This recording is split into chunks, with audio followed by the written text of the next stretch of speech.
ഇന്ന അവ്വല ബൈത്തിൻ ഉളിഅ ലിന്നാസി ലല്ലദീ ബിബക്കാ. പരിശുദ്ധമായ മക്കയിലെ പള്ളി, ആ പള്ളിയുടെ നിർമ്മാണത്തെ ഖുർആൻ പരിചയപ്പെടുത്തുമ്പോൾ രണ്ടു മഹാന്മാരെ പരിചയപ്പെടുത്തുകയാണ്. ഇത് യർഫഉ ഇബ്രാഹീമു ഇസ്മാഈലുൽ ഖവാഇദ ലിൽ ബൈത്തി. ആ പള്ളിയുടെ നിർമ്മാണത്തിന്റെ ഘട്ടങ്ങളിൽ വളരെ പ്രധാനമായ പങ്ക് വഹിച്ച രണ്ടുപേരുണ്ട്. അവരാരാണ്? ഖലീലുല്ലാഹി ഇബ്രാഹീം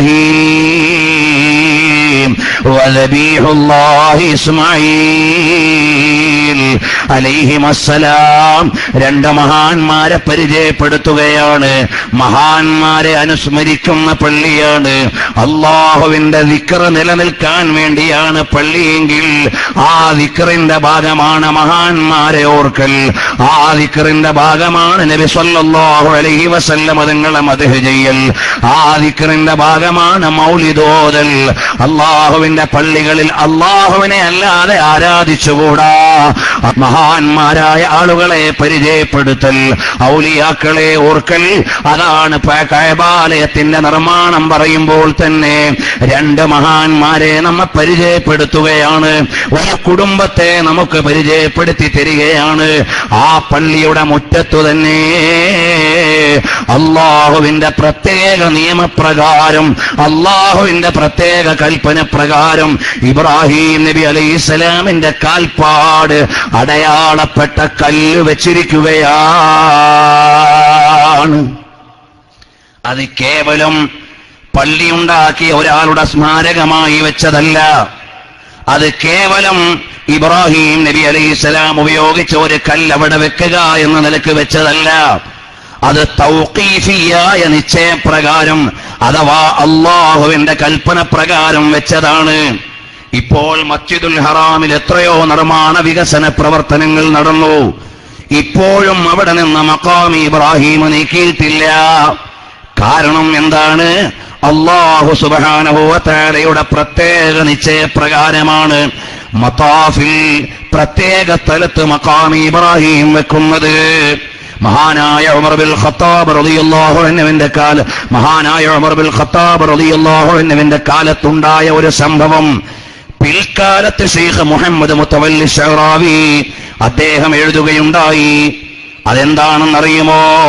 ഇപ്പോഴും അവിടെ മസ്ജിദുൽ ഹറാമിന്റെ പരിസരത്ത് നിർമ്മാണ പ്രവർത്തനങ്ങൾ നടത്തുന്നത്, പള്ളിയുടെ നിർമ്മാണ പ്രവർത്തനങ്ങൾ നടത്തുന്നത് എല്ലാം Bin Laden company, Mohammed bin ലാദന്റെ കമ്പനിയാണ്. ആ മുഹമ്മദ് ബിൻ ലാദൻ ജീവിച്ചിരിക്കുന്ന കാലത്ത് മസ്ജിദുൽ ഹറാമിന്റെ പണി നടക്കുന്നു.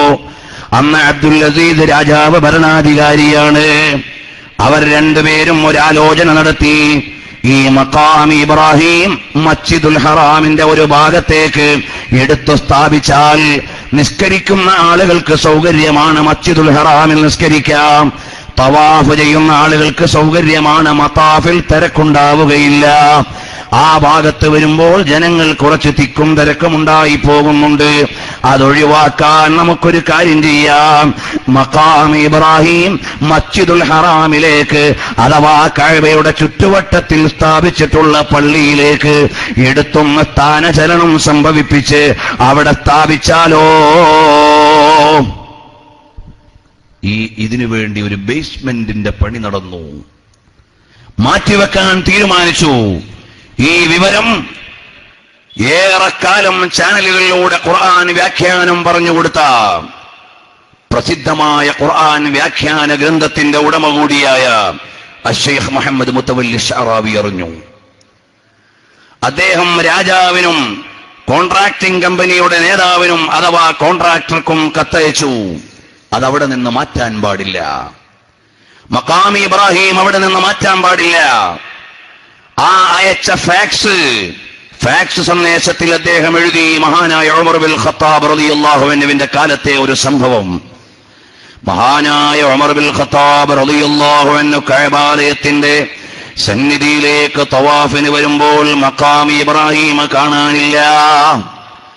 ചോദിച്ചു, അല്ല മഖാം ഇബ്രാഹിം എവിടെ? അത് ജനങ്ങൾക്ക് ഇവിടെ തിരക്കുണ്ടാകാതിരിക്കാൻ വേണ്ടി മിസ്ഫലയിലേക്ക് മാറ്റിവെച്ചതാണ്. ബഹുമാനപ്പെട്ട ഉമർ ബിൻ ഖത്താബ് റളിയല്ലാഹു അൻഹു പറഞ്ഞു, അത് വേഗം ഇവിടെ കൊണ്ടുവരണം, അത് മാറ്റിവെക്കാൻ നമുക്ക് അധികാരമില്ല, അത് മാറ്റിവെക്കാൻ നമുക്ക് അവകാശമില്ല. കാരണം അല്ലാഹു സുബ്ഹാനഹു വ തആലയുടെ പ്രത്യേക നിശ്ചയപ്രകാരം നബി സല്ലല്ലാഹു അലൈഹി വസല്ലം തങ്ങൾ സ്ഥാപിച്ച സ്ഥലമാണത്. അവിടെ നിന്ന് മാറ്റാൻ നമുക്ക് പറ്റില്ല. ഖുർആനിൽ പറഞ്ഞില്ലേ, വത്തഖിദൂ മിൻ മഖാമി ഇബ്രാഹീമ മുസല്ലാ, പ്രത്യേകം നിസ്കരിക്കാൻ നിർദ്ദേശിക്കപ്പെട്ട സ്ഥലം ആ മഖാമി ഇബ്രാഹീം ഇരിക്കുന്നതിന്റെ പിൻഭാഗത്താണ്. ഏതായാലും ഉമർ ബിൻ ഖത്താബ് റളിയല്ലാഹു അൻഹു പറഞ്ഞു, വേഗം ഇങ്ങ് കൊണ്ടുവരണം. കൊണ്ടുവന്നപ്പോൾ ഉമർ റളിയല്ലാഹു അൻഹു ചോദിക്കുകയാണ്, കഅബയിൽ നിന്ന് എത്ര ദൂരെയായിരുന്നു നബി തങ്ങൾ ഈ മഖാമി ഇബ്രാഹീം വെച്ചത് എന്ന് നിങ്ങൾക്കറിയുമോ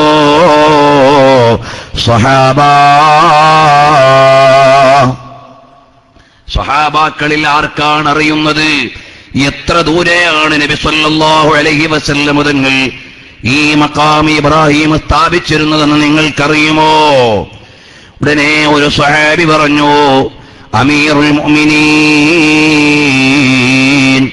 നബി സല്ലല്ലാഹു അലൈഹി വസല്ലം തങ്ങൾ മഖാമി ഇബ്രാഹീം സ്ഥാപിക്കാൻ വന്ന സമയത്ത് അളവെടുത്ത നൂല് അല്ലെങ്കിൽ കയറ് എന്റെ വീട്ടിൽ സൂക്ഷിച്ചു വെച്ചിട്ടുണ്ട്, ഞാനത് കൊണ്ടുവരാം. മാഷാ അല്ലാഹ്, സ്വഹാബി ആ നൂല് കൊണ്ടുവരികയാണ്. നബി സല്ലല്ലാഹു അലൈഹി വസല്ലം തങ്ങൾ നിശ്ചയിച്ചു വെച്ച സ്ഥലത്തേക്ക് കൃത്യമായി അളവെടുത്ത് അതേ സ്ഥാനത്തു തന്നെ ഉമർ ബിൻ ഖത്താബ് റളിയല്ലാഹു അൻഹു അത് സ്ഥാപിച്ചു.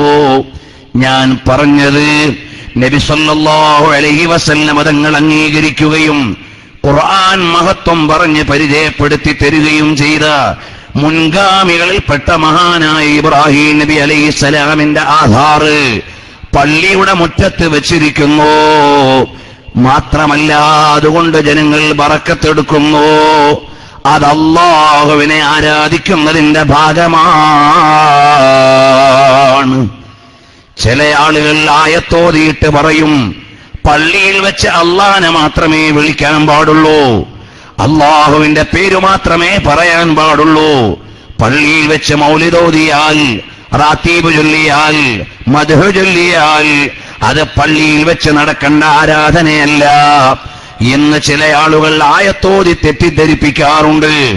എന്നാൽ നബി സല്ലല്ലാഹു അലൈഹി വസല്ലം തങ്ങൾ നിസ്കരിക്കുകയും നമുക്കവിടുന്ന് പണി നിർമ്മാണം നടത്തി കാണിച്ചു തരികയും എല്ലാം ചെയ്ത പള്ളികളുടെ പ്രവർത്തനത്തിന്റെ ഭാഗമാണ് മഹാന്മാരെ ഓർക്കൽ. നബി സല്ലല്ലാഹു അലൈഹി വസല്ലം തങ്ങൾ ഉണ്ടാക്കിയ പള്ളി അറിയപ്പെടുന്നത് അൽ മസ്ജിദുൻ നബവി എന്നാണ്. നബി സല്ലല്ലാഹു അലൈഹി വസല്ലം തങ്ങളിലേക്ക് ചേർത്തുകൊണ്ടാണ് പറയപ്പെടുന്നത് മസ്ജിദി ഹാദാ, ഹബീബായ നബി തങ്ങളിലേക്ക് ചേർക്കുന്നു എന്ന കാരണത്താൽ പുണ്യമുള്ള പള്ളി എന്നാണ്. നബി സല്ലല്ലാഹു അലൈഹി വസല്ലം തങ്ങൾ ഇസ്റാ പോയ പള്ളിയോ ബാറകനാ ഹൗലഹു ലിനുരിയഹു മിൻ ആയാതിനാ, ചുറ്റുവട്ടത്തിൽ മഖബറയുള്ള പള്ളിയാണ്.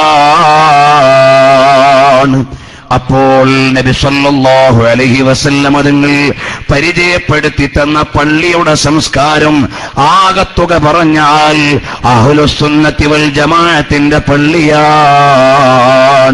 സുന്നത്ത് ജമാഅത്തിന്റെ ആചാരങ്ങളും അനുഷ്ഠാനങ്ങളും അനവരതം നടക്കുന്ന പള്ളിയാണ്. നബി സല്ലല്ലാഹു അലൈഹി വസല്ലം തങ്ങൾ നിസ്കരിച്ച പള്ളി, അവിടുന്ന് നിർമ്മാണം നടത്തിയ പള്ളി, അവിടുന്ന് ഇസ്റാ പോയ പള്ളി, നബി സല്ലല്ലാഹു അലൈഹി വസല്ലം തങ്ങൾ പള്ളികളുടെ സംസ്കാരത്തിൽ അടിസ്ഥാനപരമായി പ്രധാനമായുമുള്ളത് അഹ്ലുസുന്നത്തി വൽ ജമാഅത്തിന്റെ ആശയ ആദർശങ്ങളെ പരിപാലിക്കുകയും സംരക്ഷിക്കുകയും മഹാന്മാരെ ആദരിക്കുകയും നബി സല്ലല്ലാഹു അലൈഹി വസല്ലം തങ്ങളുടെ പ്രകീർത്തനങ്ങൾ പറയുകയും ഒക്കെ ചെയ്യുന്ന പള്ളി. ആ പള്ളിയാണ് ശരിയായ നിലക്ക് മുൻഗാമികൾ സ്ഥാപിച്ച മാതൃകയിലുള്ള പള്ളി എന്ന് മനസ്സിലാക്കി സുന്നത്ത് ജമാഅത്തിന്റെ ഒരു പള്ളി നമ്മുടെ നാട്ടിൽ തുറക്കപ്പെടുമ്പോൾ, അത് വികസിപ്പിക്കപ്പെടുമ്പോൾ, ഇതിലൂടെ നമ്മുടെ അഖീദയും നമ്മുടെ ആശയവും നമ്മുടെ ഈമാനും നമ്മുടെ തഖ്വയുമെല്ലാം അതുവഴി വർദ്ധിക്കാനും ദീനീയായ പ്രവർത്തനങ്ങളെ കൂടുതൽ കേന്ദ്രീകരിച്ച് ഏകീകരിക്കാനും ജല്ല ജലാലായ അല്ലാഹു സുബ്ഹാനഹു വ തആല നമുക്ക് തൗഫീഖ് നൽകുമാറാകട്ടെ.